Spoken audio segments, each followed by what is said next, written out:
I appreciate you taking the time to invest in yourself. And this is how I really look at these opportunities. You know, throughout the past year, we got so used to being in a brick and mortar classroom to invest in ourselves, but we've gone through we've discovered different opportunities to figure out how to invest in ourselves. And many of you probably have been doing that, either reading self-help books or reading instructions or just reaching out to other people. Because something that I've seen in the past decade was we started to have a lot of sailors expecting someone to come to them. And I get it, you know, over time we've, you know, some of us may have had others approach us to be able to help mentor us. But, you know, we're at a time today where we're expecting our sailors, we're expecting our leaders to be able to step up and think outside the box. And the majority of you being hospital corpsmen, you are the rate where you create boxes for other people to think outside of. You know, being a former corpsman, I definitely appreciate being able to think outside the box and be able to create those new boxes and just, you know, coming up in brand new, you know, ways of being able to just serve and build relationships with other people. I mean, that's really the whole purpose of what we do as leaders. You know, again, I'm just going to throw a disclaimer out there throughout this conversation and what we discuss. It's just going to be from what I see, what, you know, my own personal opinion. And what I do is encourage each and every one of you to continue to reach out to many great leaders. Because as I was looking through the different folks that are on this line right now, I see a bunch of awesome leaders out there. And, you know, it doesn't matter what your rank is, you know, you're still a leader. You don't have to be a master chief, a command master chief, a senior chief, a chief to be a leader. You're a leader at the moment that you raise your right hand and you swore to defend our Constitution. You swore to defend our country. So I appreciate each and every one of you. Anybody that you're influencing and inspiring, you're that leader. So don't sell yourself short. But, you know, right now what we're going to discuss is, you know, you're way ahead of trying to become that chief petty officer. The question I ask you, if you want to be a chief petty officer or senior chief, are you ready for that extra work?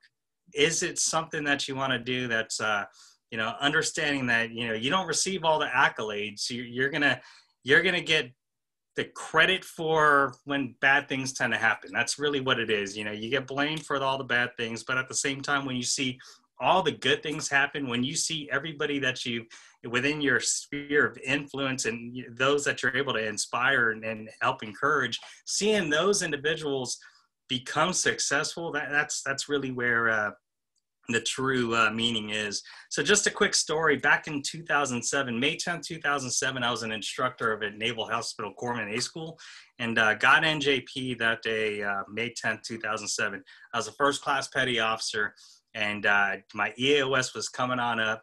I remember getting out of my uniform. When I was in my uniform, I'm in my dress white uniform with my name tag that said H1 Mangaran, Senior Sailor of the Year, enlisted member of the Executive Steering Council, Color Guard LPO, and getting NJP'd right there just kind of made me realize, man, I think my career is over. I got selected for commissioning prior to that to be a lab officer.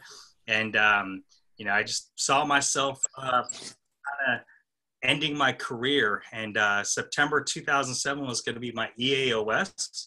So I thought I was going to get out during that time frame. But as I was walking around to one of the lounges where the staff and the students shared, if you went to Great Lakes for Corps School, if you remember the little bagel shop area, I was walking around there and ran into a couple that were on restriction. And I remember Seaman recruit Daniel Ta asking me, hey, so what's next for you? And I told him, I was like, well, I'm done with my I'm done with my bachelor's, almost done with my master's. I think I'm going to get out because I can work in a laboratory out over here and just finish up my master's and just get a high paying job. And his response to me made me realize that I was in the organization for the wrong reason from the get-go. But he was like, hey, you know what? You're the reason why I feel like I have a future.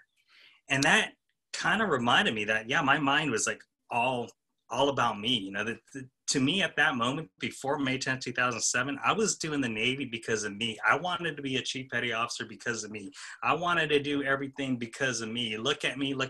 Here's all the accolades I'm receiving. And that moment that he told me that I was the reason why he felt motivated made me realize that I had to change my mindset, that, you know what, I wear this uniform. I'm in this organization to be able to serve others.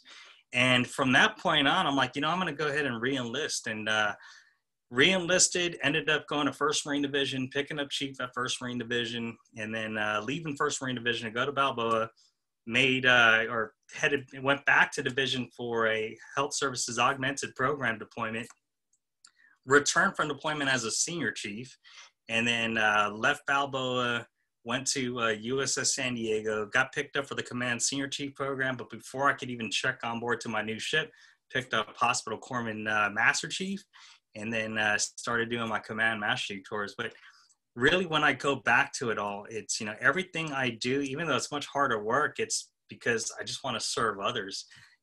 I see, a lot of people, a lot of you that are in this room, the Zoom meeting today, we've crossed paths, quite a few times maybe, or even once. And I'll tell you that, if you're not in that thought process that all about serving others, and this is not really the job for you. Being a chief petty officer isn't about you. These anchors do weigh heavy because, there's a purpose for it. It's a fouled anchor for a reason, because you're supposed to be that calm in the storm whenever any type of issues happen. That's why in the CPO creed, it talks about challenge is good. Adversity is good. You're gonna face challenges and adversity. Challenges will not harm you or will not mar you, which in fact it strengthens you. So we try to anchor on that, and together we understand that we're going to do things as a united front because our main goal is to serve, and that's why service is central to USN as we help navigate the command. So again, if this is something that you want to do, and understand that you might get that phone call 2:00 in the morning from one of your sailors saying, "Hey, I'm at a DUI checkpoint. I have not been drinking, but I have my daughter with me. I got to take her to the airport. I don't have anybody to pick me up." Meanwhile, you're about 120 miles away. Are you going to hang up the phone and say, "Hey, you know what? Figure it out yourself"? Or are you going to jump in the car and pick up that sailor? Well, I'll tell you what I did. I ended up, I was able to find another brother chief who was going to help me out to be my aid driver. So I was able to pick him up, drive over to pick up the sailor, pick up the sailor's car, drive that sailor and his daughter to his house to get his driver's license so he could take her over to the airport. And those are just that's just one instant of, doing things outside of normal working hours. Because I'll tell you, as a chief petty officer, as a senior chief, as a master chief, as a sailor, it's a different way of life. It's a new way of life where everything is 24/7. To me nowadays, a half day to me is a 12-hour day, because you're a sailor 24/7. And again, if you're looking at this organization as this is just a job, this is just a career, then I would say, really consider what type of work do you want to put in. Also kind of reminds me too of this one video, this YouTube video that I saw from a first class IDC, which was very awesome because he provided his perspective of what Command Master Chief Bill Houlihan posted on his wall, saying that, or talking about a CDB. If you've ever heard the story, there was this Master Chief doing a CDB on a second class, and the second class said, I don't want to be a chief petty officer because I've never been inspired by one. And then this first class IDC talks about, my perspective, my perception of it is that, I kind of see it that when I was an E1 in the pharmacy working next with a civilian who happened to be a retired chief petty officer, it's like, why do I want to work so hard if I'm not going to have, that return at the end? Well, I'll tell you what, as I started thinking about that, I started thinking about when my dad retired, when my wife retired, and, just thinking about, what I want to do in my future in the next 10 plus years. With this job, it's like the return to me is just those relationships. So I may not make a whole lot of money, but the relationships I have is definitely worth a lot more to me than any materialistic item in this world. And that's the one thing that, that drives me each and every day. Looking at my dad retired, and when he was working in a laboratory, he got offered a job to be a supervisor, and he turned that down because he didn't want to lead anymore. My wife retired, and right now she's like, I'm going to be a homemaker. I'm going to make Minnie Mouse ears and just, do that, because when she was a chief petty officer, she was very much engaged. If her staff was short in the ER, she was out there helping out with the teams, taking vital signs, and then, trying to help out, even clean up the different areas, the different beds to do her part to be able to help out. And me, when I retire, I'm looking to work at a sporting goods store with a gun counter, as long as guns are allowed in the next 10 years. But that's my goal. I mean, that's what I intend to do. Again, going back to why we're all here again is really just investing in your time. And I just want to share some insight. Hopefully you were able to get on the NPC page or the My Navy HR page and look at the Enlisted Advancement Selection Board brief, because we're going to use that as a little background and just kind of go through some of the slides and talk about different perspectives from what I see of how to help you build your package for the selection board. Because I will say this, when you're submitting your package to the board and you want to show that you're doing something, you want your record to be able to stand out. And that's really what we're trying to do when it comes to selection boards, is how does your package stand out? So Chief, if you don't mind getting onto the brief, I would greatly appreciate you. All right. As he's doing the whole screen sharing again, we're going to start off on page 1. Okay, perfect. So as I was saying, when we're doing the selection boards, I'll tell you just a little background about the boards. I know that's quite a few slides down the road. You got to think about it especially for chief petty officers, that board is about a month. And then for senior chiefs, quite a few weeks. And then master chief could be up to a week or so, depending on how many packages there are. And they have us working 12 hours throughout the day. And when I'm talking about they have us working 12 hours, we start at 0700, log on the computer, start reviewing records. And if you're not reviewing enough records in a certain amount of time slot, the recorder is going to come over and tell you to either speed up or slow down, whatever the case may be. We have a 30-minute time slot for chow, and the chow is actually in the same building. So we eat our chow, we go back, and then we start reviewing records again. And then sometime in the mid-afternoon, we have a 15-minute time slot for snacks. So we go get our snacks again, all in the same building, and then head on back and start reviewing records. So Monday through Friday, it's 12 hours, and then they finally give us a little break on Saturdays where we're able to have 8 hours. But again, with these packages that you're reviewing 12 hours a day, you got to think about, what if, what is in the mindset of that master chief who's reviewing your package? How does your package look like to that master chief who, it's week 3 on a Friday evening at 18:30, and they still have another package that they have to review before they can call it a day? Is your record actually going to stand out to that master chief, or is it going to blend in with the same? Because I'll tell you, the majority of times I see evals when I see an opening, and then I see the first bullet saying leadership, and then all of a sudden when I see the leadership just talking about what their sailors did, because people say, oh, I got to get that on leadership, that you're these warfare qualifications, and then they move on to a collateral duty. We definitely need collateral duties. I know in the past we've kind of heard different discussions about collaterals and a lot of mixed different messages, but I will say that there are more jobs in a command than there are personnel, so you got to keep pressing. And then plus, as HMs, HMs don't like to just do one job. We don't get satisfied easily. We like to do more and maximize our limited resource and maximize the utilization of our resources. So they jump into collaterals, and then the community aspect. Find, a lot of people think it's a community where you live in, and no, the community we're talking about is your association, Sailor 365, or Sailor 360. Sorry, I was remixing CPO 365 and Sailor 360. So Sailor 360, anything that can impact your rating. So all those folks that are doing all the enlisted advancement review, those are how you're helping your actual community. And then your quals in education, not just your PMEs, but you have an NEC. Are you getting those civilian certifications? Like me being a former lab tech. I got my certification as a medical technologist through American Society of Clinical Pathology. All the x-ray techs, you should be getting your ART, so on and so forth. So those are some of the things that we look at. But again, the one thing that I tend to miss or tend to not see with a lot of packages is what are they actually doing technically?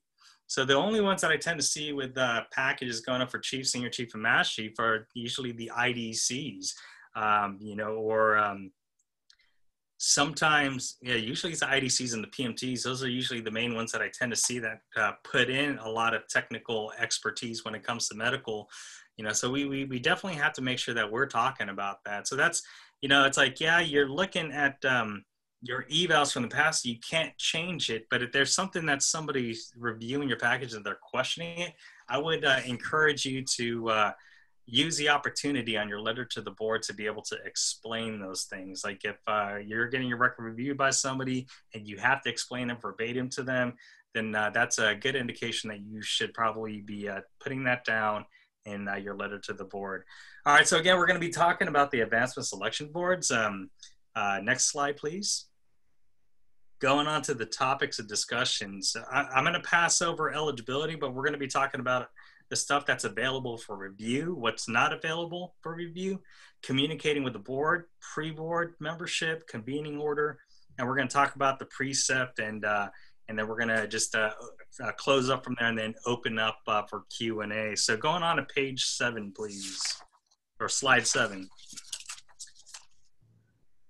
So what we're coming up to is everything that's available for review by the board of what you can see yourself, of what, basically what you can kind of control, and the information that you see on, is it slide deck 7? It should be slide deck 7, the OMPF.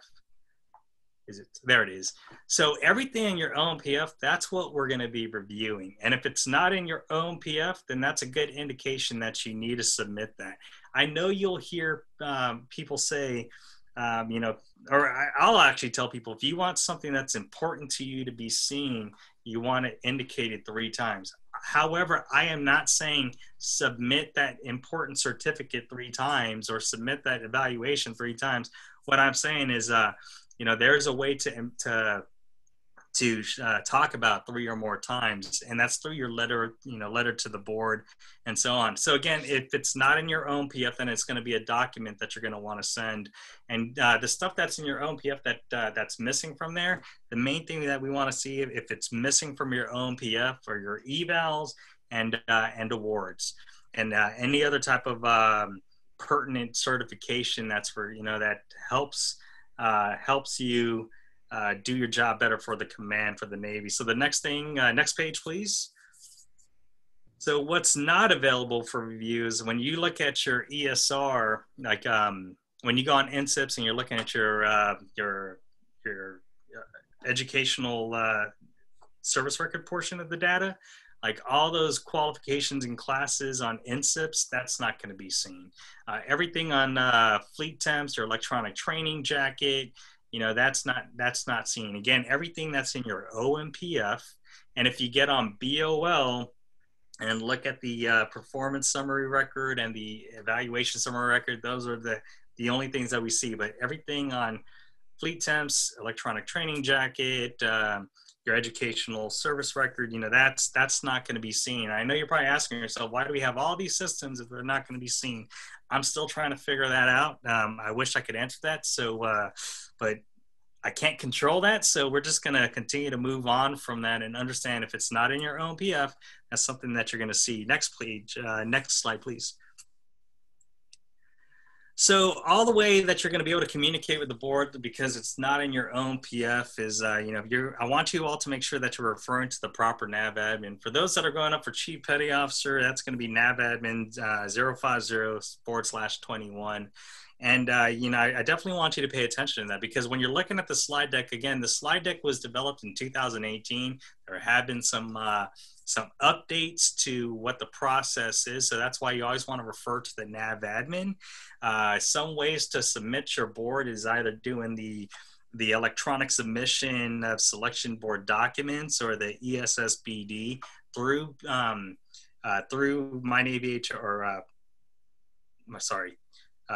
either through BOL or MyNavyHR. through that, or you can also send it off as well. Sorry, not My Navy HR, MNP, My Navy Portal. The one thing I want to highlight out there when it comes to the nav admin, because you'll see in the bottom of the slide, it says include your full social security number on each page submitted.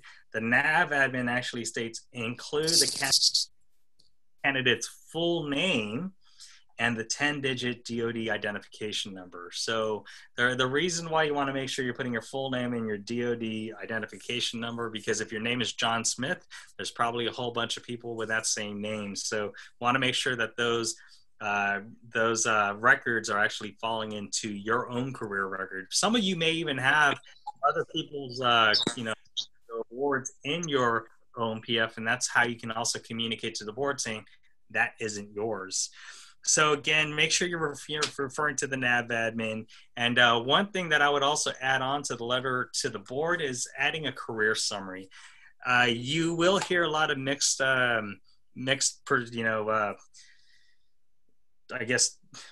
things about career summary, because people say, well, that's not an official part of the record. And I get it. It's not official, so they don't have to review that career summary, but that's also a way how you're communicating to the board.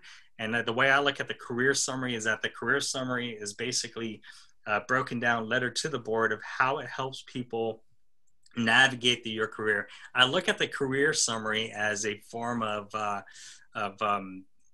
table of contents for your package, for your record, or your, whenever they're reviewing your record. And some of the things you want to make sure that you're putting on there is, putting all your primary leadership impact, and all the different roles that you've filled. And again, you can look at all these important positions by looking at your ladder. And if you haven't looked at your ladder yet, I encourage you to do so. Don't feel bad if you haven't looked at your ladder. There's so many people out there that have been in the Navy for quite some time that have never even reviewed their ladder. So you're not the only one. But I do encourage you to continue to look at your ladder. And again, it's not just the position that you're doing. What you're doing is you're putting the position along with your command name. And then you're talking about your significant collateral duty impact with the command name, the title, the command name, and the years, and also your awards and your qualifications and certificates and everything, and putting it all with the command and also the year. So on the left side should be everything listed, in the middle should be what command it's in, and then on the right side are the dates. And when you're putting the dates, you definitely want to put, at minimum, the month and the year. If you could put the day, month, and year next to that, then that would definitely be helpful. But what you're trying to do is trying to identify where in your package they can find that. I've actually seen somebody put what document number in their own PF. Board member can actually find that. And the reason why is because now you're providing that snapshot of how that board member is going to be able to navigate through your record and find that information. So the career summary is definitely helpful, and I encourage you to do that. If you don't want to do that because you're hoping that there's going to be a master sheet there that's able to catch all the basic, every single word in your package, that's really up to you. Again, I'm just giving you my perspective of things, and I'm the type of individual that some things can blend in after a while, like on the third week on the Friday at 1800, where things can kind of. That's why I say I encourage you to make sure that you do submit a career summary, because that's your way of identifying something 3 or more times, because you have it in the beginning of the letter to the board, something that's important to you. You have it in your career summary, and then they're going to be able to find it on your evaluation or a document in your own PF. So going on to the next slide, please. Again, we were talking about communicating with the board. You can either use the electronic submission of selection board documents, or you can do snail mail or even email. But if you do email, you have to encrypt it. And when you do snail mail, you can't do certified. You just got to do straight up first class mail. And the thing with that, when you're mailing it, you have to make sure that the package is not postmarked. In the past, it was postmarked, but it has to arrive at Millington. So those are some of the things that you have to consider with either mailing it or emailing it. With emailing, again, you have to encrypt it. If you can't encrypt it, then that's where you have to use the electronic submission of selection board documents. And please forgive me. I was trying to use my work phone to tether my laptop, but that was giving me some problems. So now my personal phone is going and getting some text messages. So please forgive me for that. But anyway, going back over to your board package, the only thing about the electronic submission of selection board documents, you can't send that many enclosures. Whereas with snail mail and regular email, you can send as many enclosures as you needed. Please don't be discouraged if you have more than 20 enclosures that you have to send. When I was up for chief, I had 24 enclosures, and I made it that first year, even with the NJP. Granted, my NJP wasn't seen in the board because I got NJP when the board was occurring, so the command wasn't able to communicate to the board that my NJP was going on. So you'll probably hear a lot of people say, "Oh, that's way too many. You're not taking care of your record." Well, the good thing is that even PSs are having problems submitting things through TOPS.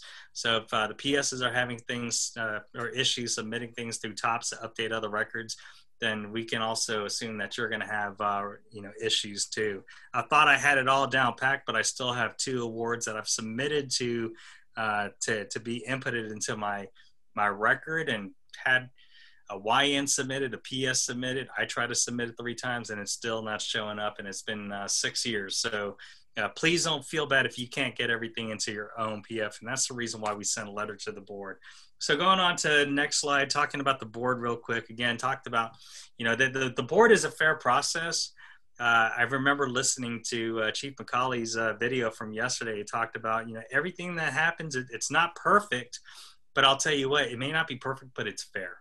Everything that happens in the Navy, it may not be perfect for everybody, but it's a fair thing. So when we talk about the board membership, it is straight up diverse.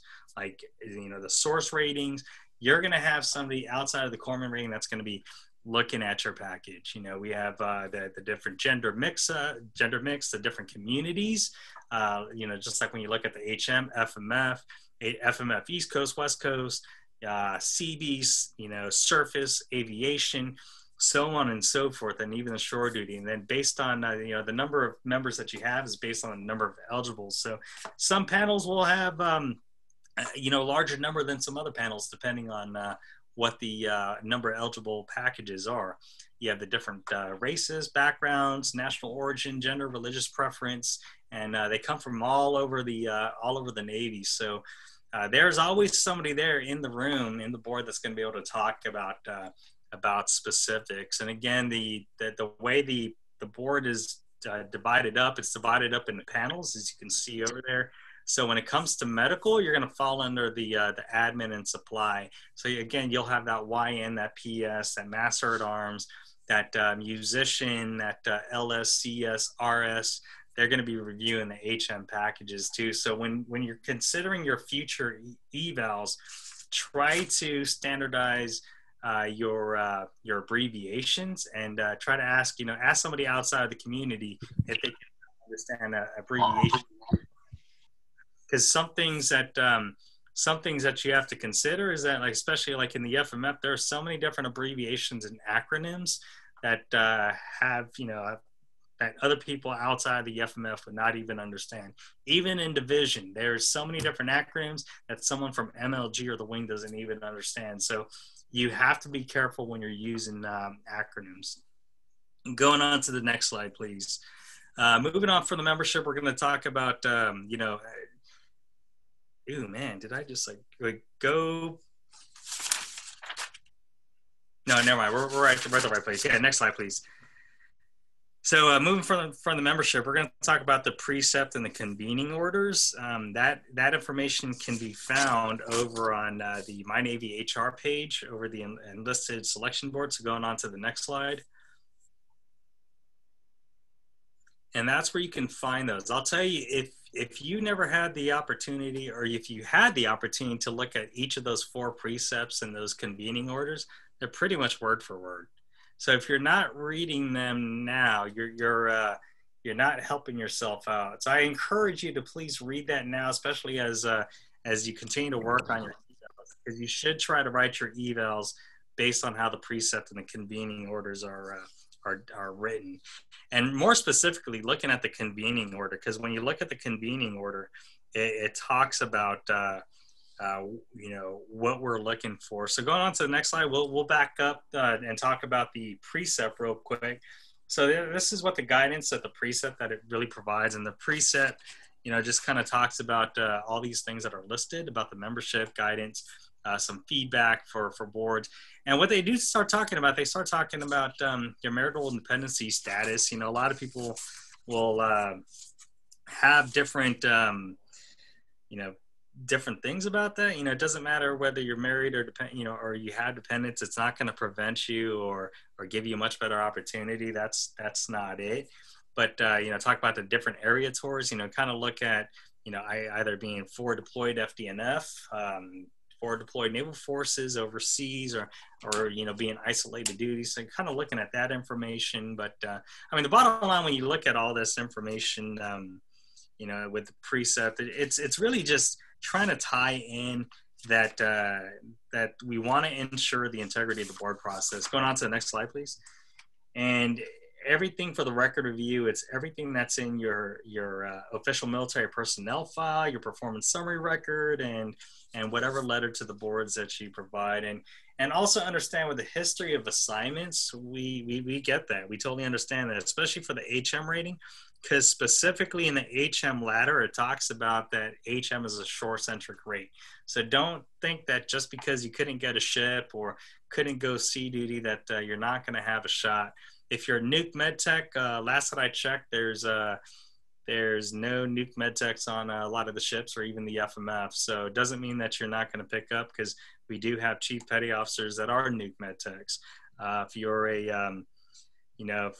I'm still waiting to see if a mortician would pick up. I was hoping that one would pick up, quite a few years ago. But the thing is, it's like, again, we're looking at what are you doing with your primary job, and then what are all the other extras doing? Because the thing is, the corpsman rate, we kind of did it to ourselves by doing more than what anybody does, and that's just the thing. You just have to be happy with more will be expected from you, and more will be demanded from you. And if you want to see where that kind of lines up with, check out the CPO creed, because it will state more will be demanded from you, and it aligns itself with the Navy's core attribute of initiative.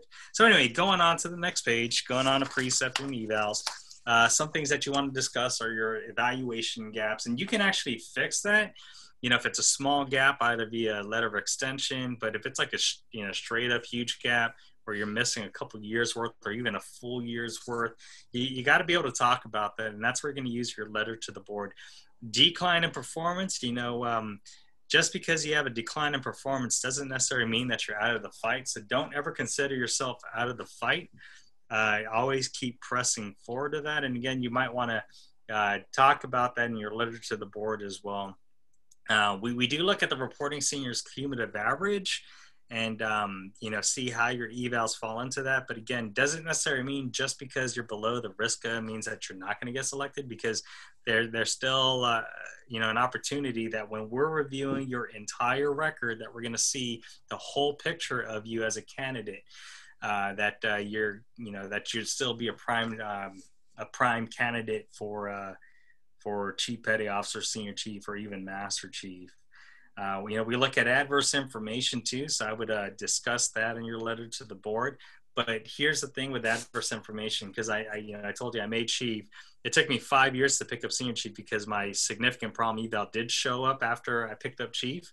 So when I was up for senior chief, the first 2 years, that significant problem eval was there. Therefore, that played a huge part with my non-selection. But then once that SP eval fell off after the 5th year, you can no longer consider adverse information within 5 years, unless it's something that really questions someone's character. Then, depending on what the NJP was. So just full disclosure, for my NJP'd, I got NJP'd for lacking integrity. I failed to report someone's violation of the UCMJ article, which in turn I violated Article 92 by not having the integrity and the toughness to be able to do the right things. So that's what I got NJP for.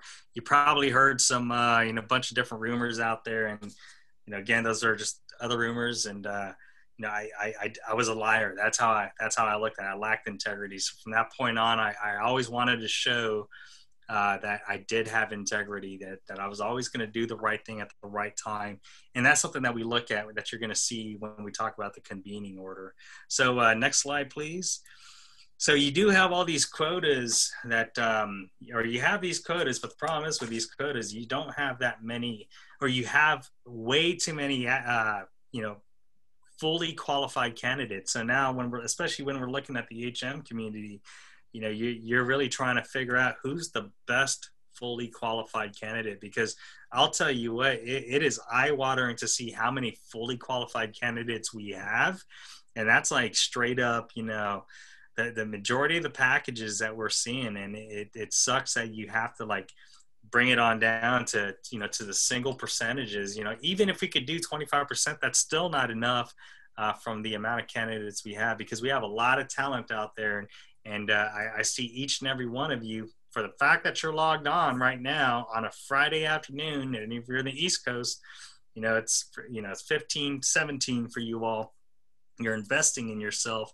So you're a fully qualified candidate in my book from that. But now we're talking about the best and fully qualified candidate, because again, these are all based by the quotas, and it's all, they're all recommended by the enlisted community managers again, but at the same time, it's all, it can change over time too. And how many people are retiring the next year, so on and so forth. But we'll move along to the next slide, please. And talking about enlisted career paths, again, if you're not looking at your community ladder, I encourage you to do so. Going on to the next slide, to find your other enlisted career path, is going through the My Navy HR webpage and actually clicking on to the community managers. I know it's much different now.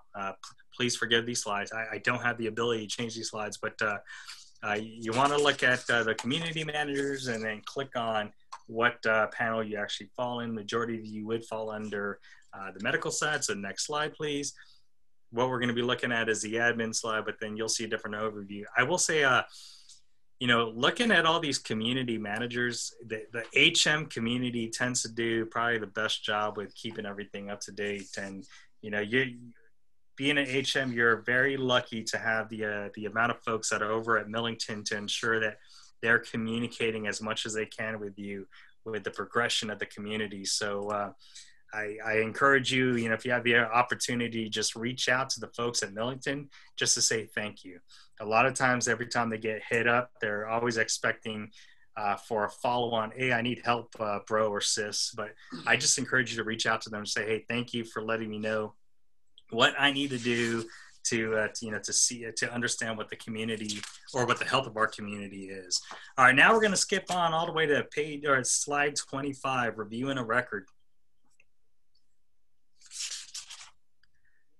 Going on. So we're going to talk about reviewing record. This is the first thing that I see when I open up a package. So as you can see, you have some basic information on there. I'll tell you something that's pretty common, especially in the Corpsman rating, is we're going to look at your education. If you don't have, a degree on there, we want to see why. Because the degree, especially if you have a seashore rotation and you're at shore duty, we want to see, are you maximizing that time on shore duty, getting your education, investing in yourself. But also, it's not just having a degree, it's having a degree that's applicable to your job. And then what we're also going to look at as well is we're going to look at that remarks block. If you have a field code 38 on there, then you'll see that in your own PF. We want to be able to explain what that field code 38 is. We'll see those awards, so make sure that all your awards are updated, so on and so forth. And then going on to the next slide, we're going to be looking at your evaluations. And when we look at this, this is our next snapshot of what we're looking at. When we see this, are we seeing a candidate, a package that's trending to the right? We're also looking at, when you're looking at the promotion recommendation, are you trending right? You don't have to always be at the EPs. My evals were, MP, EP, SP, PP, EP, so on and so forth. And, you know, it just basically starts going right, because we understand that too. And we also understand that you're going to have different reporting seniors on there. So we'll be able to catch all that information. But also what we're looking too is that, you know, are you in a large summary group? And just because you're not in a large summary group, you may be that one of one. It's not a showstopper. So again, please don't end the fight, you know, just because you think, oh, I'm one for one, so I'm not going to be able to get picked up or whatnot. Again, how do we show that you're the best and fully qualified? And that's what we're going to look at. So again, this is the next snapshot that we see. So that's why I say it's important. How is your record going to stand out? And then from there, like what I normally do, I tend to look at the letter to the board of what you submit. If you have a career summary, that helps me out a lot more, because when you go on to the next page or the next slide, we have to open up all these files, and all these files right here, everything that's in your OMPF, and trying to navigate through all that and trying to look for what's important to you.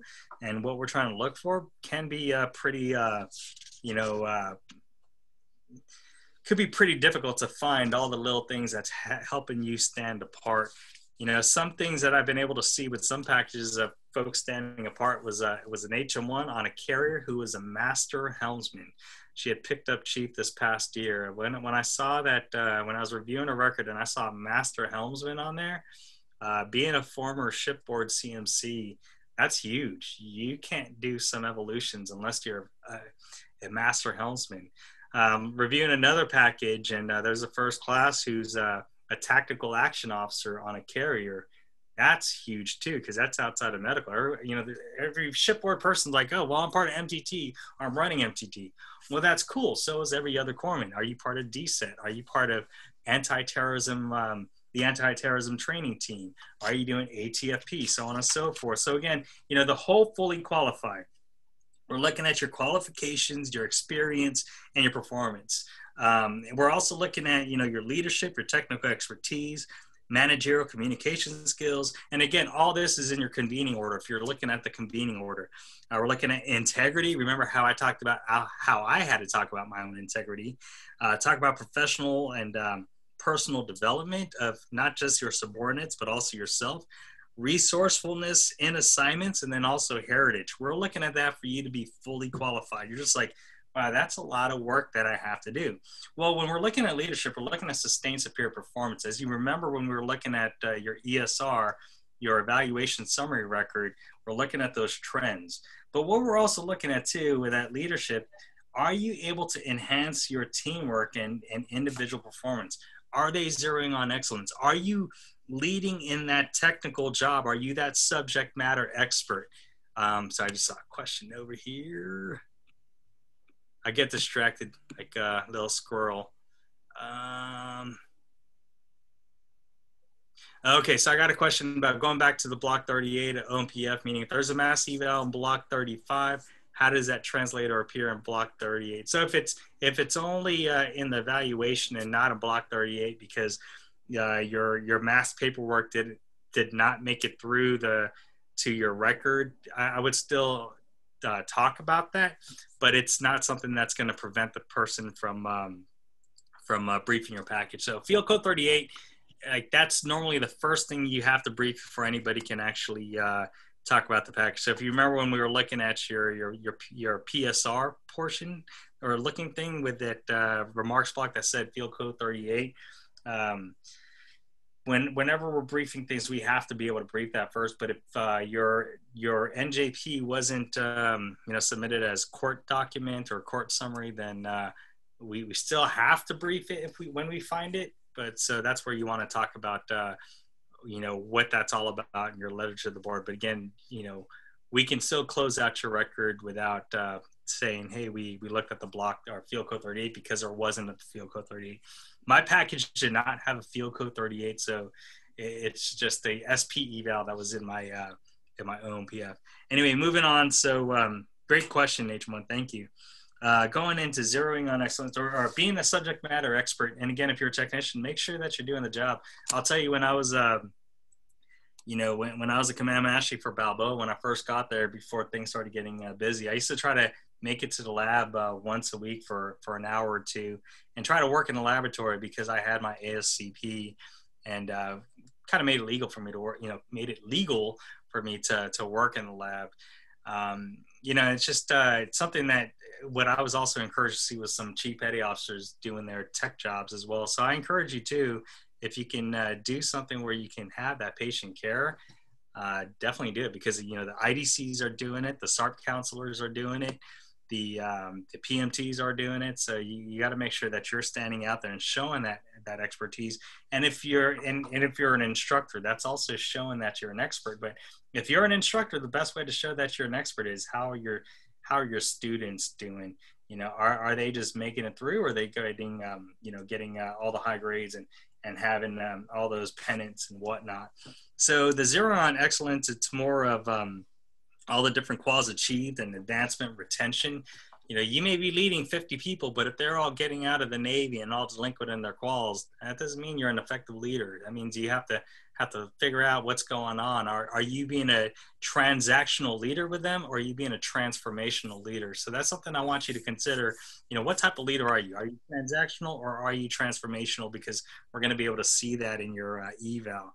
Managerial and communication skills, again, it's managing all these different programs that you have, all these different collateral duties, and how are you communicating that? Are you trying to place blame on everybody, or are you trying to find the gaps? We provide all these different delinquency lists and whatnot, and we always blame others, but we forget to blame ourselves or blame the system, or figure out where's the gap over there.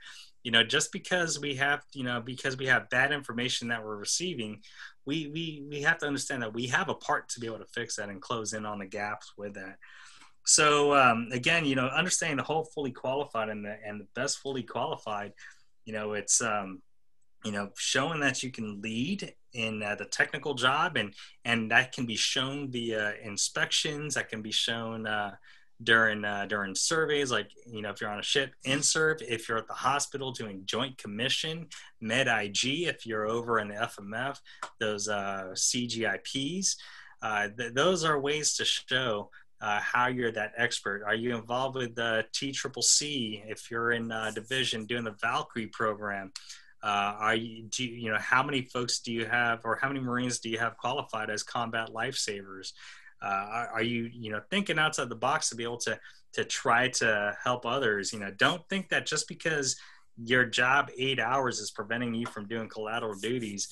When I was a second class on a ship as the only lab tech on a LHA, I was still going to school and I had a lot of other collateral duties. So I ended up finding myself not leaving the ship until about 2100, because I'd work an 8-hour day of doing all my primary job in medical. And then I would hit up all my collateral duties and then, work on school a little bit. So remember, there's 24 hours in a day. Goes back to what I was saying. Is this something you want to do? Because more will be expected from you, more will be demanded from you, but you have to want to put in the work, because the work that you're putting in, it's not going to, directly impact you. It's going to directly impact all those sailors out there that we're charged to take care of. Because to me, taking care of sailors means to maintain high professional standards of performance, conduct, and discipline. So that means that I have to do everything that I can to make sure that they're doing the best to improve the command and improve themselves. We talk about shipmate self, taking care of the ship, taking care of the self, taking care of each other, and then taking care of self. That's how, that's how we're supposed to do things and how we communicate that. So all the leadership, you're leading in this, you're passing all these inspections, so on and so forth. And then now you're talking about, because you're leading people, how are you zeroing on excellence? Are they getting all their qualifications, their warfares, their, TCCC, CT, combat trauma management, whatever the case may be? Are they advancing? Are they, how's the retention? So that's all under the leadership block. The next thing that we want to talk about too with your eval that we should see is the community impact. And again, not where you live, but more if you're an HM, how are you impacting the HM community?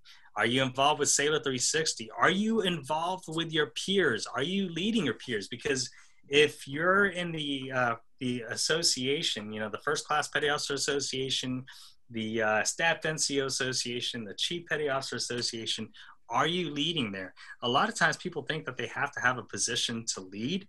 But man, I'm sorry if I talked more than an hour, but if you have to log off, I do understand. But I'll tell you, you don't need a position to lead. You know, the best opportunity to lead is now. You know, you don't need to have a position to lead. Just go ahead and just step up and lead. If you see something is missing, step up and be about it. Do something about it. Don't just talk about it. Far too many times I hear a lot of people talk about things that it's missing. Well, be the one that's going to be that change. Be that waymaker for that association. Bring that in. Don't wait for someone to tell you to do something. If someone brings something up and they don't take the first step, hey, just go ahead and jump on in and take that first step to take care of the community. Because again, we can help out with enlisted advancement. We can help out with Sailor 360.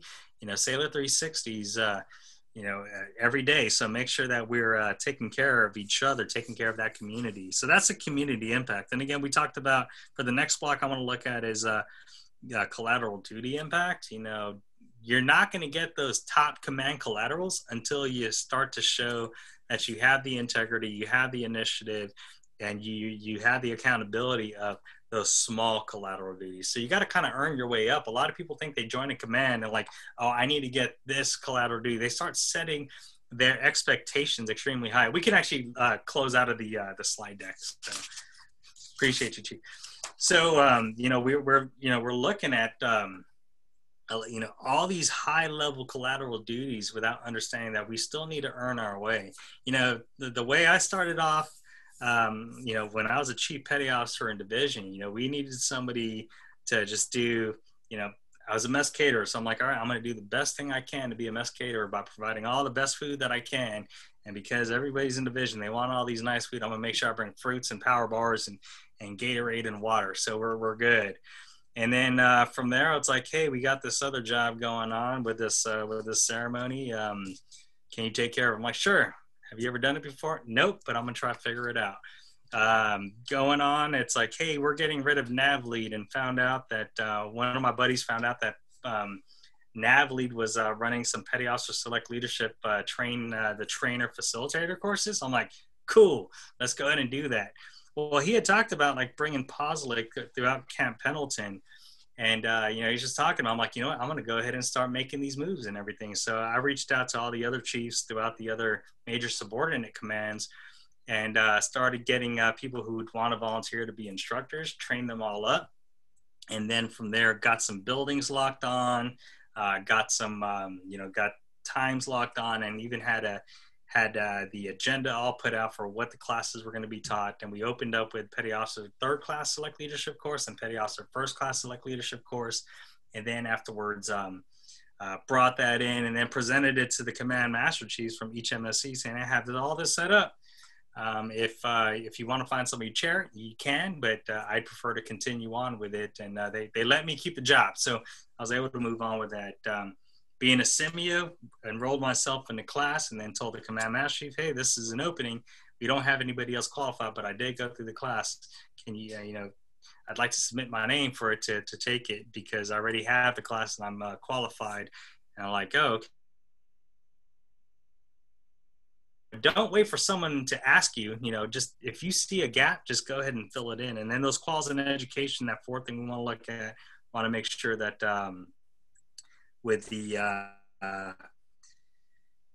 those quals in education, make sure you have all your PMEs done. If you have US map, go ahead and do that. If you have a technician, if you're a technician, then make sure that you're doing your, if you can use Navy, cool, that's cool. But if you can't, paying out of pocket for it is CP. I was unable to use Navy Cool. Granted, probably because I failed the first time I took it, but the second time I definitely passed.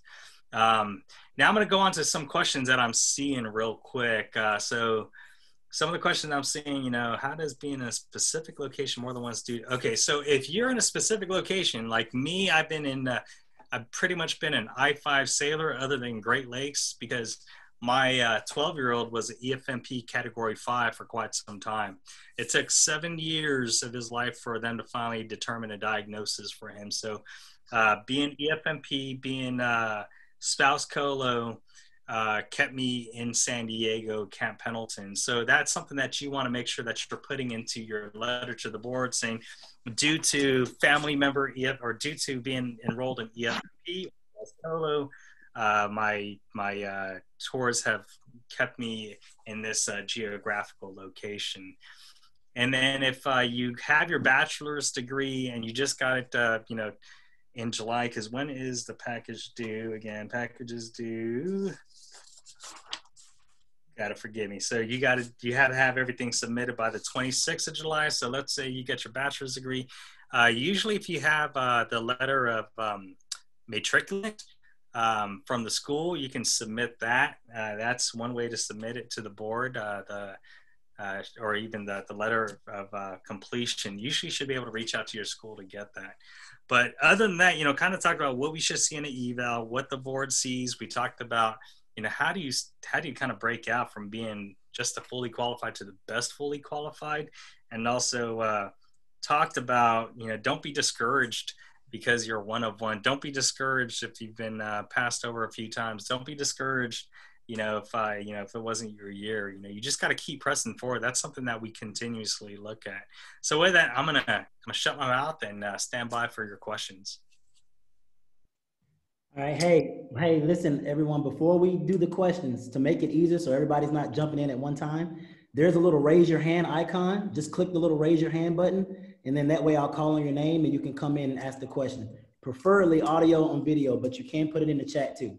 But just use the little raise your hand icon. We can go from there.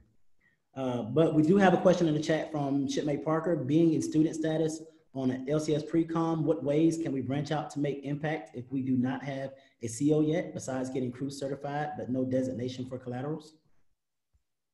All right, so there's different things that you can try to do with the LCS pre-com. Right now with LCS pre-com, you're basically trying to create all those different instructions and whatnot, but there's ways to reach out to the different, to all the different ships out in the waterfront as well, to be able to participate in some of their, other LCSs out there, to be able to participate in some of their training teams and whatnot. Because you should be able to reach out to your chief, like, hey, I want to go over to this LCS to be able to help them out with their MTT or help them out with their DSET and whatnot. Because when you're going out there and trying to get involved in their training teams, again, you don't have to be part of their training teams, but at least just kind of contributing to that. It'll help you bring that information back over to your crew to make sure that your crew is better prepared once your ship is commissioned, your crew is commissioned. So those are some ways to do it. The other ways is reaching out to, if you're medical, reaching out to the medical readiness division and figuring out where are some gaps out there to be able to help out. The ACC codes, I'll tell you, we really don't know what your ACC code is when we're looking at, other than, I guess when we review the record, it can show the ACC code, but don't allow your situation to define who you are. Over in Balboa, we had a senior chief, Jason Hildreth, who was with us on limited duty, but yet he was also our Sailor 360 chair. When COVID happened, he was the FEMA qualified staging manager, for the entire command. And again, him being, and then he was also a director as senior enlisted leader. So just because, your ACC code is not 100 status doesn't mean that's going to prevent you from doing something. So don't allow it to be your own roadblock or your own speed bump, please. If you're motivated to do something, you're just going to jump on it and take it on. You want that command to see that, you are part of the team and show that you're part of the team as well. So I see some hands being raised now. Yes, we got next. Shipmate Ross. Hello. Hi, Master Chief. How are you? Good. Good. How are you? Good. I was excited to see that you did this because I remember meeting you on the USS San Diego when I was with the 11th MEU. So I was HM2 Graham at the time. But my question is, I am over in 2nd Dental Battalion on Camp Lejeune, and recently I archived my NEC. So I'm no longer an L33 Alpha. I'm just a LO3 Alpha now. With all of my tours, all of my evals reflect dental related things with the exception of my time at PERS. What should I notate something like that in the board that I did archive my NEC? You can, but the fact that you're a dental battalion, even though you haven't, or even though you archive the NEC, I would still use that.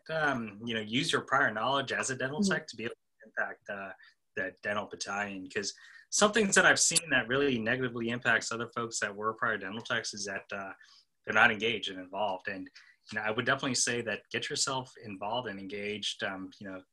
Because it's probably a good thing that you archived it, because now they're seeing, oh man, this. They see that last eval, like, oh man, they're really impacting everything dental. They're not even a dental tech. But then again, when we look at your record, we will see that you're a dental tech. So, no reason to annotate that you archived it, but just use your experience. I mean, that's definitely beneficial, because right now you have a lot of people coming over to 2nd Dental Battalion that were never dental techs. So that's your opportunity to be able to mentor them. So again, to your question, no reason to annotate that, but if you feel like it's necessary, that's an option that you can have if you want to. Awesome. Thank you, Master Chief. You're welcome. Tell your brother I say hello. I will. I will. I'll hit him up. Yeah, he needs to help me out. Yeah. All right, good stuff. Next, we have Shipmate Buchanan.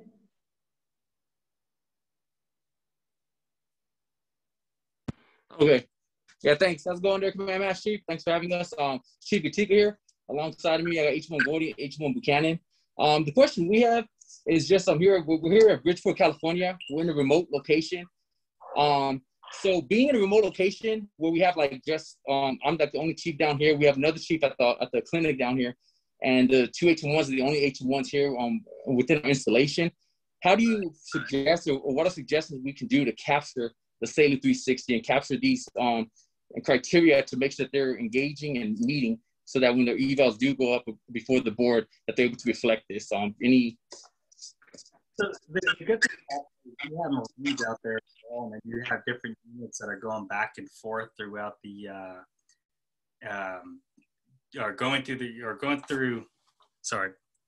what was I saying? Okay, so you have a lot of Marines and you have a lot of units going through the different training out there. And I know you're training with specifically you're training them medical and all of that, but that's also an opportunity to be able to kind of, offer like a little 30-minute session of professional development as well. I would even encourage, if you can even build like a small association or even Sailor Marine 360, that's another thing that's going to stand out, because again, all these packages that we tend to see blends and they all sound the same, but you got to do something that somebody hasn't thought of. You really have to think outside the box for this. I forgot the chief IDC that's out there that's under because you have another chief IDC out there working with you. And Chief Bebo, correct? Yep. Oh, that's it. Oh my gosh, I was looking at Chief Bebo. I was looking at his stuff and everything that he was doing while he was out there. He's definitely somebody you want to reach out to, because trying to see if I still have his information. When I was looking at all his record, I took some great notes of what he was doing. If my phone wants to allow me to do this, but oh my gosh, I can't open this up. Correct, and I don't know who he is. He actually knows I just like right down the block. So we're definitely I'll definitely go with him as well, and we'll go ahead and these talking points you discussed, I think it's gonna help out greatly. Thanks. Right. Appreciate it. Definitely reach out to him, because he was able to kind of figure things out. But again, don't limit yourself to just what you have in front of you. Again, reach out, because some of the great the great ones that I've seen pick up were those that kind of, that also got their other joint service counterparts. Because remember, what we're also looking at when you look at the convening order, it also talks about your ability to lead in a joint service. So if you can lead with the Marine Corps, because you do have a Marine Corps team out there, that's going to be another opportunity that's going to help your record stand out. Yeah. Sounds great. I appreciate it. Thanks for the feedback. Good seeing you again, bro. Okay. All right, good stuff. Next we have Shipmate Lewis's iPhone. Hi, good morning. Thank you, Chief. Good morning, Master Chief. H1 Ray is over here in Okinawa at 4:30 in the morning, so apologize if I'm laying in my rack. My question is, so for the letter of the board, there's been a lot of gauge of people saying don't put all your awards that's already in OMPF, or do put it in the letter of the board to, like you said, help navigate for the board members. What would you recommend would be beneficial going for a letter of the board to route up to the board members? All right, so great question about the awards. Again, if you have that award that's already in your own PF, don't submit the certificate, but what you can do is actually in your career summary is listing those personal awards. And those personal awards that we're looking at are NAMs and higher, comms, MSMs, Bronze Star, whatever the case may be. And then we're also looking for merit or outstanding volunteer or the military outstanding volunteer service medal. So we're looking at that as well. Your flag letters of commendation and whatnot, we're not really looking into that. But again, it's just listing those in the career summary without submitting the actual certificate. Unless you have an impact award, that's specific to a, tied into a specific event, and you're looking at your own PF and it doesn't seem like it's written there. Your MSM, when you're looking at an MSM, you're not going to see the citation on there. You're just going to see the actual certificate. So that's when you would submit the MSM. But again, the way to list it out is just putting it down in your career summary, which would be the first page after your letter to the board enclosure. And for the rest of 3-5 sailors, I must say, keep doing good things. Get some. Yeah, thank you. Have a good day. Thank you, Master Chief. All right. Talk about motivation. 0430 in the morning. You go get it, HM1. Next, we have, the name says RCT HM1's ITX.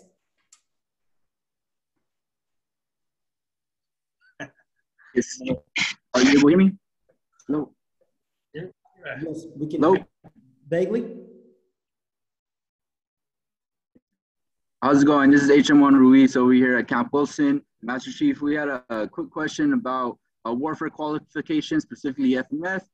If our warfare qualifications listed elsewhere, everywhere elsewhere, as far as evals, I know evals are in fleet temps, our ESR is not looked at, and it's also listed in fleet temps, but not on our PSR or OMPF. Is that a detractor? And should we annotate it on our letter to the board because it's not included on our PSR?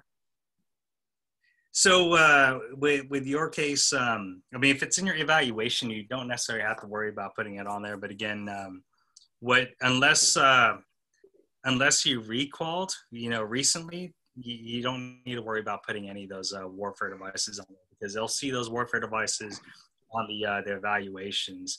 Does that answer your question? Yes, Master Chief. Okay, because I don't want to start talking more than confuse you. But again, if you qualified recently or requalified recently, then go ahead and submit it. But if you don't necessarily have to put that as well, just because if you're at a FMF, you are with FMF Command right now with First Reg, and you see it in your eval, so you're going to be fine. There you go, Master Chief. Thank you. All right, Senior out there. Let me go hit him up. He's currently not. He's at a meeting right now. We'll see you on Monday. Sounds good, Master Chief. All right. I don't see any more hands up. So at this point, I'm going to open up the floor. If you want to ask a question, hit the raise your hand button or put it in the chat. Because I don't want to keep you guys too much longer. But if you have a question, this is the time now. All right. I see shipmate. I'm a mess your name up. Shipmate Falatoy. It was more Chief. Commander Chief, can you hear me? We hear you. All right. Quick question in regards to a missing eval. Obviously, it doesn't look good. And we can go through the process of submitting an administration letter, for correction and things of that nature. However, how significant the negative impact, and it's been 14, 15 years ago. We're talking about before we've gone full ESR or MPF, where we used to hand carry our records. Is that something that you recommend at least put in the LTB, or just go ahead and just fix and correct it? If you can't fix it and correct it, it's definitely something you want to indicate in your letter to the board. What rank was it? There was an E1, E2 down in Balboa. No, you're good. All we really look at are E5 and senior evals, so you're good. You're good. All right. I appreciate the feedback. Thanks, Clemmer. All right, good stuff. We're going back to the 90s. All right, next we have Shipmate Davis. Good afternoon. I'm H1 Davis, representing Gemini here in San Antonio. I had two questions, but I'm limited to one just to give other people an opportunity. For the letter to the board and field code 38, if it's after 5 years, do you recommend still addressing that in the letter to the board?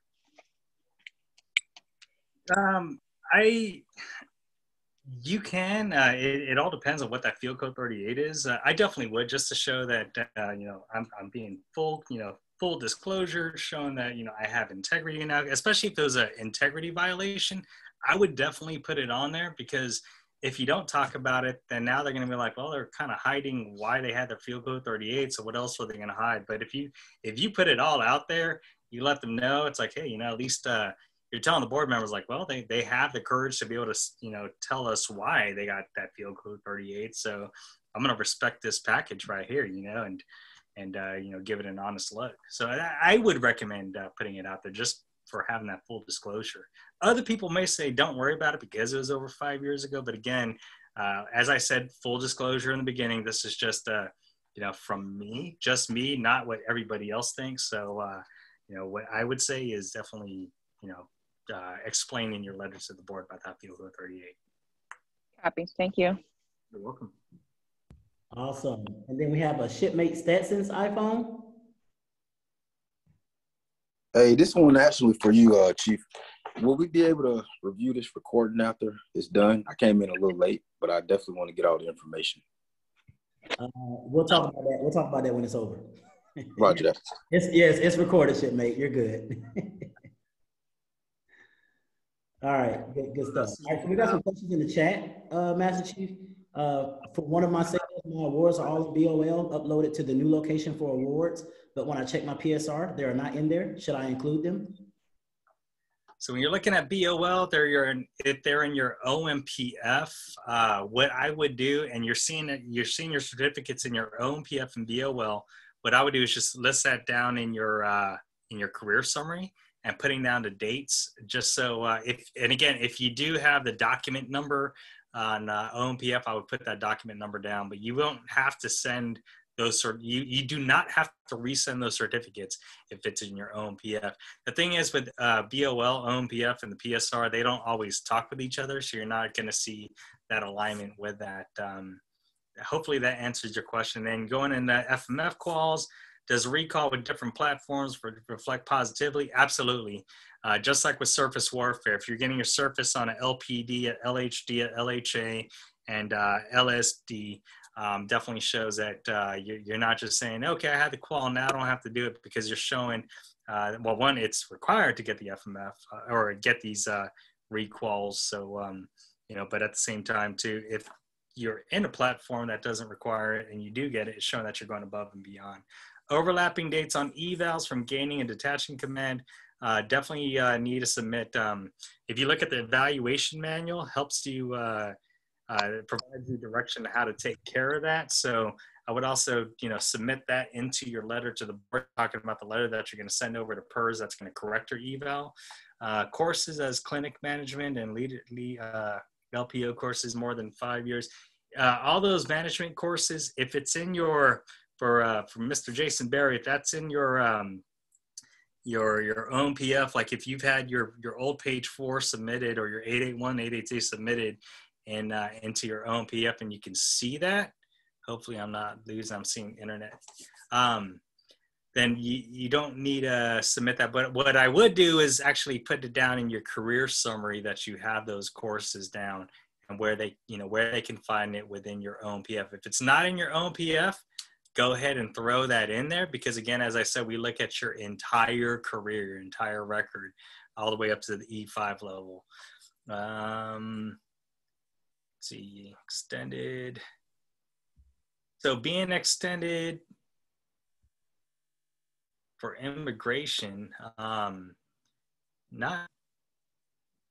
it's not a detractor for being extended, especially for immigration stuff. I mean, especially if you're FDNF. If you're FDNF forward deployed, then they're still gonna. Oh, okay, stationed overseas. If you're out there, it's not going to be a detractor. People extend many times for different things, so they're going to be fine. And then tell for Miss Kissel, tell Miss Rakowski I say hello, please. Let's see, going down. H1 Hoyer, regards to requals, I may only receive page 13. If page 13 is in your own PF, then we'll see it. If not, then either page 13 or even in your eval, that's what we're looking for when it comes to. You may or may not get a certificate, so we understand that. And then one-of-one evals. If you can extend past November 15, I would definitely try to get rated, but I saw another question about being one-of-one and how do you stand out. And again, the way to stand out with that one-of-one is really what's in your block 41. Does your block 41 talk about your ways to lead outside of your command? Because I'll tell you, most naval bases out there have opportunities for E5s, E6s, E7 and above in the Chiefs mess, first classes, second classes, and Chiefs to be able to be involved in those bases. So I would definitely recommend and encourage you to try to, again, think outside the box. I saw one candidate, I was reviewing someone's record, trying to help them out create their package. And, what I saw that they were doing when they were deployed, they were actually reaching out to not just the U.S. services, but also reaching out to our coalition partners and having an association with them. So that's always, something that stands out. Again, it's what are you doing to lead your peers? Because a lot of times people think that in order for you to be a leader, you have to lead people that you outrank. We're not really looking for those leaders. We're looking for the leaders who can lead their peers, because if you can lead your peers, then it shows that you can continue up in the chain. If you're only leading those that you outrank, I mean, that's like a given right there. So, step up and take that opportunity to lead, but also understand too, there's a time to step up and follow. Being a great leader knows when to step up and lead, and also when to step up and follow. Probably thinking about what the heck does that mean, but it's, just think about it, marinate on it for a little bit and figure out, and figure out how that applies to you. Senior Chief Lang, tell him I say what's up, and tell him doing great stuff, acting as acting Command Master Chief over at NMRTC Oak Harbor. That's awesome seeing a CS Senior Chief stepping up on the plate for what a HM Master Chief would normally do, and running Navy medicine. So again, that's also showing that you're stepping outside the box, stepping outside of your comfort zone. Being pigeonholed for high-vis collaterals. Let's see, what is your recommendation? Someone doing high-vis, okay, TCCC or CCC, past 3 commands. So if you're stuck as a career counselor, some of the things that I've seen with other career counselors was actually being involved in like BLS training. Like if you're a corpsman, doing BLS training, doing TCCC training. So all the medical training, HMSB, HMPQS, being able to do that, because again, we still want to see what are you doing medically. And again, you can always take that opportunity to try to step out at least once a week to be able to do something that's patient related. Same with being a CPPA.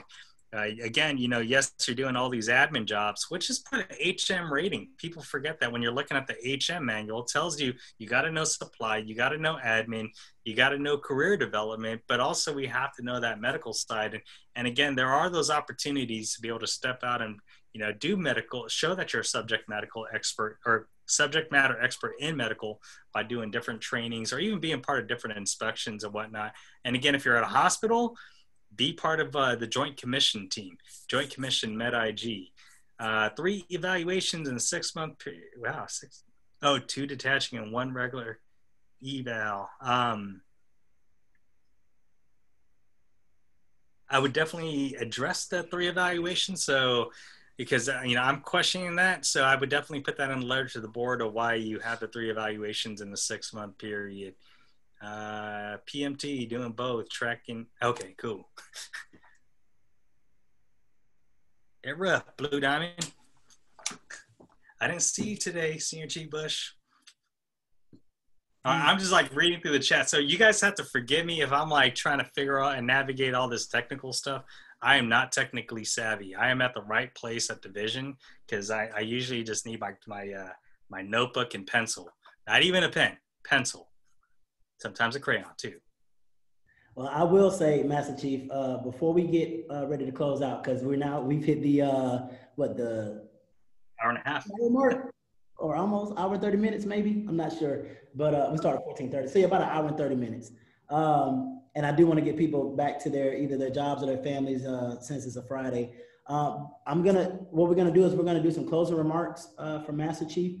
Before we do that, I want to say to all the second classes and first classes, because there are some second classes that are logged on. For the second classes that are logged on, big on you for taking the step ahead of time to start preparing now.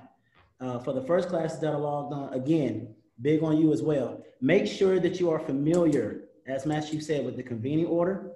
Please make sure you are familiar with that. Go review that. It's on the My Navy HR website. If you need help locating it, please reach out. But be familiar with the convening order and be familiar with the enlisted career path. All right, the convening order, some of the questions that you all asked, the answers are in the convening order. If you read the convening order, it literally talks about things like not being ranked in a large summary group if it's not your fault, because you have to go to locations that are out of your control. So read that convening order, be familiar with it. One thing that was taught to me when I was in first class down at A school, thanks to Master Chief Woods, was, as Master Chief Mangaran said, that convening order, write to it. If you're doing what the convening order says, write to it in your eval, and you make it that much easier for those Master Chiefs sitting at board to say, this is the guy or girl that we're looking for, because you're doing what they're asking of you. All right, so that's all I wanted to add in regards to that. I'm going to turn it back over to you, Master Chief, and if you can, please give us some closing remarks for today. That was good. Again, I appreciate all your time, and I know, we said we were going to do an hour, but we got an hour, 30 minutes into this. And really also appreciate that, Chief set this up. Again, when we talk about thinking outside the box, it was definitely a breath of fresh air seeing all his posts, creating this page on Facebook, to invest in everybody. He's looking at his situation being an officer recruiter, and he could have took that as being an officer recruiter, but like, hey, you know what? I'm not going to be able to rank out against all these NCs or be able to train other HMs, but COVID happened, and all of a sudden it's like, wait a minute, I have this platform to be able to reach out to other people.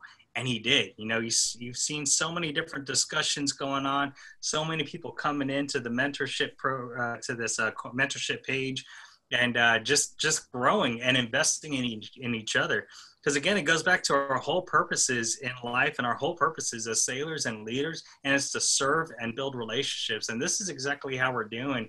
And by seeing all the different things and the different ideas from here, hopefully you're encouraged to think outside and start, and understand that you can create those new boxes, as I said, for other people to think outside of. Don't be discouraged of what's going on, what's right in front of you. Find a way. There is a way. Be that way maker and lead the way. And, again, if you ever have any questions, please feel free to reach out to us. If you reach out to me on Facebook, I will respond, but I do warn you, it may take a while for me to respond because I don't have my messages automatically pinging my phone. It's every so often that I'll check it, but you can reach out to me via that way. You can also reach out to me, patrickpaul.mangaran@usmc.mil. That's another reason if you've ever heard people call me Command Master Chief Pap Mangaran. Pap is short for Patrick Paul. So if anybody ever comes up and says, hey, that's a nickname or whatever, Patrick Paul is my first name. Pap is short for the PA for Patrick, and then the big P for the Paul. So that's why I go by Command Master Chief Pap Mangaran. Anyway, but again, I bring that up because don't ever change to be something that you think you need to be. Be yourself. Be yourself. Keep it real. We don't need real ass chiefs or racks. We need chiefs. We need leaders who are going to be real. Be themselves. Be yourself. Define the uniform by who you are. Don't allow the uniform to define you, and understand that the positions we fill, it's a responsibility that we have to invest in and be passionate in, because we don't deserve any of those positions that we fill. What we do, what we do, well, I really don't deserve anything. What we do is we owe it to everybody to make sure that we're doing our best to make this place better than when we receive it, and invest in all of our sailors that are charged with us. And that's not just your junior sailors. It's also developing those relationships with your junior officers, because it makes an entire team to make sure that we can be an effective fighting force. And understand, because we're in the military, we're in the United States Navy, our main job is to be able to shoot, move, communicate, and be able to sustain that. So hone in on your craft. Make sure that you're physically fit, that you can keep up with the physical demands of the job. Make sure that you're mentally fit to keep up with the mental demands of the job, because everything you do, we need to be able to make sure that we are messing with the calculus of our pacing threat that's out there, that's out east, or sorry, out west. Out east for some people, out west for us in the West Coast. And, understand too that everything that we have to do, we have to be engaged with one another. So the way we're engaged and make sure that we're aligned with one another, we got to make sure that we're communicating with each other. The bottom line is that we can listen and learn each and every day, and we have to live what we learn so we can lead and ensure that, we're developing ourselves to be the war fighters that our nation needs from us. So again, our job as war fighters is to make sure that we're going out there, finding our pacing threat, finding that pacing adversary, and destroying their stuff. We're going to locate, we're going to close with, and we're going to destroy the enemy. And that's exactly what we do as leaders. So what are you doing to take care of your sailors? Are you taking care of them by maintaining that high professional standards of performance, conduct, and discipline? Or are you totally misaligned from that? I am encouraged to believe that you guys are ensuring that you're maintaining that high professional standards, performance, conduct, and discipline each and every day. What you all do on a daily basis, I definitely appreciate everything you do. If I were to compare what you're all doing as a first class petty officer, as a chief petty officer, as a senior chief, and what you're doing today to what I did in the past, I'll definitely say that you guys run circles around me. If I were to compare my evaluations to right now to what your evaluations are, I will definitely honestly say that you are running circles around me. Right? Other than, I can only imagine that you have an awesome support system. You have an awesome team that's helping you out. And I will leave you this. If you've ever heard of the Filipino boodle fight, or basically it's all the food that's laid out on the table and everybody's eating with their hands. You ever just kind of YouTube Filipino boodle fight? You'll see that everybody's eating the food that's in the middle of the table. Every time, that food is always cleared up. But when people try to put that food on their plate, there's always leftovers. See, the thing is that when we try to do things on our own and say we have too much on our plate, we're not going to get everything done and accomplished. But we have to change our mindset. We have to change our mindset like we change our socks, and understand that if I think of my team and utilize the entire team to get things done together, everyone's going to achieve more. So I'm going to leave you all with just stay motivated, just stay hydrated, and please change your socks. I told you all, make sure you bring your Bibles. We were going to Leadership Church today. I told you. All right, y'all. Thank you for logging in. We're going to close out. Thank you, Master Chief Mangaran, Pat. Thank you, Big Brother, for this. Everybody, please enjoy your Friday. Stay safe. Stay blessed. We're out of here.